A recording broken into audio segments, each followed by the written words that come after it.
Students, क्या आपको tense भारी लगता है? तो चलिए मैं आज आपको एकदम इजीएस्ट सिंपल मेथड हम आपको बताने जा रहे हैं। आज के बाद टेंस आपको बिल्कुल हल्का लगने वाला है। ओके? तो चलिए स्टूडेंट्स, चलिए हम देखते हैं इसको। यहाँ पे क्या लिखा हुआ है स्टूडेंट्स? टेंसेज लिखा हुआ है। यानी टेंस एक प्रकार के नहीं होते हैं, टेंस कई प्रकार के होते हैं। तो कौन कौन से प्रकार होते हैं? टाइम के अकॉर्डिंग टू टेंस को 3 भागों में बांट दिया गया है। कौन सा भाग है? Present tense, past tense, future tense. है ना? कोई पूछेगा टेंस कितने प्रकार के? कौन कौन? ओके स्टूडेंट्स, यानी बिल्कुल बता देंगे टेंस कितने प्रकार के होते हैं। अब चलिए एक्शन के आधार पे जो हम काम करते हैं उस आधार पे टेंस को कई भागों में बांट दिया गया है। यानी उसके 4 पार्ट किए गए हैं। राइट? कितने पार्ट किए गए हैं? 4 पार्ट्स किए गए हैं। तो सबसे पहले मैं निकाल रहा हूं ना, जैसे हम लोग पार्टी में जाते हैं ना, तो स्टूडेंट्स पार्टी में आप गए हो कि नहीं गए हो? तो वहां आपको बहुत सारी वेराइटी मिलती है। एक डिश में बहुत सारा खाना मिलता है, जिसमें लिट्टी भी होता है, चोखा भी होता है, हाँ तड़का होता है, पुलाव होता है, 3 तरह की सब्जियां होती है ना, रायता भी होता है उसमें, और क्या होता है भैया? दही बाड़ा होता है, 2-3 मिठाई होती है ना, और क्या होता है? पापड़ भी होता है लास्ट में। लेकिन चलिए कैसे भैया, आप समझ में नहीं आता हम किसको शुरू करें, किसको खाएं। तो चलिए हम लोग खाने का काम चालू करते हैं। तो पहले कुछ ना कुछ तो शुरू ही करना होगा खाने के लिए। तो पहले हम खाने का काम सिंपल वे में करते हैं, यानी खाते खाते खाते खाते, यानी खाने के काम को हम कंटिन्यू कर लेते हैं। खाने के काम को और जब हम कंटिन्यू कर लेते हैं तो भैया धीरे धीरे सब आइटम फिनिश होने लगता है, खत्म होने लगता है। और खत्म होने के बाद जब पूरा डिश खाली हो जाता है तो क्या हम लोग ऐसे ही चल देते हैं? नहीं ना, उस डिश को कहाँ रखते हैं? डस्टबिन में रखते हैं।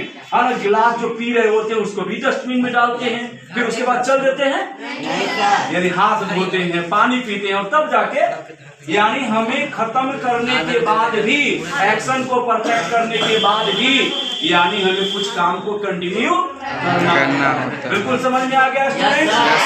बिल्कुल ना? चलिए पहले मैंने सिंपल एक्शन हमने सिंपल वे में चालू किया, यानी हमने निकाला सिंपल टेंस। और सिंपल टेंस को एंशिएंट ग्रामर में पहले कहा जाता था इंडेफिनिट टेंस। और ये सिंपल टेंस को 3 भागों में बांट दिया गया, simple present tense, simple past tense और सिंपल फ्यूचर टेंस। तो 3 तरह के सिंपल निकले। सिंपल प्रेजेंट, यानी प्रेजेंट टेंस के पहले देखिए सिंपल लग गया, पास्ट टेंस के पहले सिंपल लगा हुआ है, फ्यूचर टेंस के पहले सिंपल लगा हुआ है। अब किस टेंस के साथ कौन सा वर्ब आता है, बिल्कुल इजी मेथड में आपको समझाया गया है। तो सिंपल प्रेजेंट टेंस में V1 और V5 का प्रयोग करते हैं, सिंपल पास्ट टेंस में हम V2 क्रिया डालते हैं, और सिंपल फ्यूचर टेंस में शैल या विल प्लस V1। कोई दिक्कत है स्टूडेंट? अब हम चले कंटीन्यूअस टेंस में। मैंने बोला था पहले कि हमें काम को सिंपल वे में करना है, उसके बाद काम को हमें कंटिन्यू कर देना है। जैसे आप घर से निकलते हो कोचिंग के लिए तो आप साइकिल पे बैठते हो, this is the simple action, क्योंकि यह काम से हम रोज करते हैं। घर से रोज कोचिंग के लिए निकलते हैं, रोज पैडलिंग करते हैं, और उस काम को हमें कंटिन्यू करना होता है। आपका पैडलिंग करना क्या हो जाएगा? कंटिन्यू एक्शन हो जाएगा। तो कंटिन्यूअस टेंस को इम्परफेक्ट टेंस कहा गया, क्योंकि जो काम कंटिन्यू चलता है ना वो इम्परफेक्ट होता है। क्या होता है? इम्परफेक्ट होता है। और जितना आप कंटिन्यू चलोगे उतनी प्रोग्रेस करोगे, उतने आगे बढ़ोगे। तो चलिए इस कंटिन्यूअस टेंस को, है ना, कितने भाग में बांटा गया? 3 भाग में बांटा गया। Present continuous tense, past continuous tense और फ्यूचर कंटिन्यूअस। अब देख रहे हो प्रेजेंट टेंस में कंटिन्यू घुसा हुआ है, यानी प्रेजेंट कंटिन्यूअस टेंस, है ना, इसको बोलते हैं पास्ट कंटिन्यूअस टेंस, इसको बोलते हैं फ्यूचर कंटिन्यूअस टेंस। और चलिए देखते हैं प्रेजेंट कंटिन्यूअस में प्रेजेंट क्रिया आई है एमिटर, और प्लस क्रिया V4 आ गया है। V4 को कौन सा वर्ब बोलते हैं? तो इसका नाम है प्रेजेंट पार्टिसिपल वर्ब।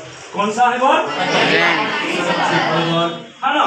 और यहाँ पे पास्ट कंटिन्यूअस टेंस में वाज और वर आ गया है, यानी एम इज आर का पास्ट कर लेना है, वो आज वर कर लेना है। और देखिए सेम क्रिया कंटिन्यू के लिए बिफोर आया है, आया ना स्टूडेंट्स?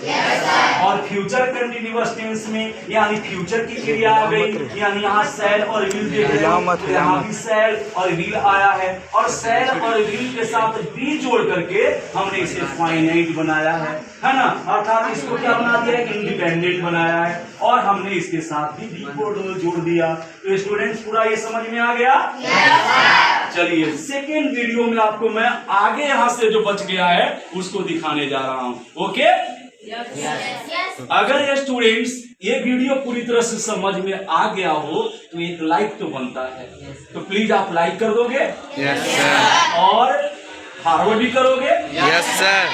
मौसी के घर, मामा के घर, है ना, जो आपकी दीदी लोग पढ़ती है, भैया लोग पढ़ते हैं, तो वहां भी आप फॉरवर्ड कर दो, है कि नहीं? और अगर बढ़िया लगे तो सब्सक्राइब कर दो। Okay? Yes sir. Thank you.